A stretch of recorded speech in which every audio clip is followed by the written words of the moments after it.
Hello, welcome to my review of the F1 exhibition in London at the Excel Centre. When you get to the entrance, you get your photo taken. There's another opportunity later on.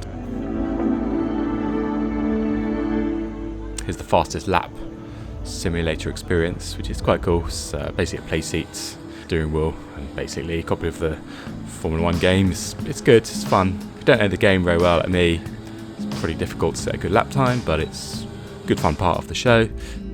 Here's the first room with a sort of cross-section of different cars from different generations. As you can see, really busy, bit of a queue. I did go on a Sunday, so I'd recommend going on a different day, maybe a weekday, whilst it's still on in London. You'll probably find there's a lot more space, much easier to see stuff. Here's one of the cars on display, Red Bull, I think it's the RB18. Really fantastic to see, especially back in the days when there was all that detail in front of the side pods. Love seeing this. Championship trophy, really popular cabinet at the show. The room with the drivers, overalls, helmets, also really fantastic display. Probably one of the key images that you might have seen in promotional material for the exhibition. And here's the cage with all the helmets on. Great to see the evolution of what the helmets look like, and especially the graphics and helmet designs, always really fantastic. This is Lando Norris at the front.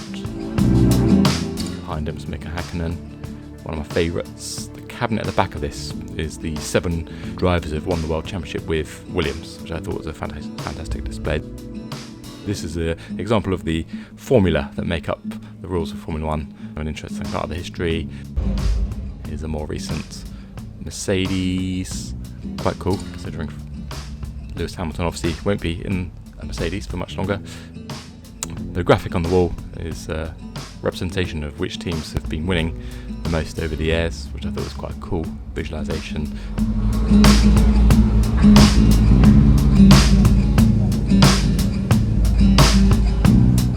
This is probably one of the most dramatic displays, Romain Grosjean's car. Looks like something that's been dug up from World War II. It's kind of amazing to see the state of it. Incredible that he survived it. Quite a dramatic end to the exhibition. Worth noting that when you go around the exhibition you do get this audio guide, which is good, but you have to point at everything, and the pointing and playing it doesn't always work.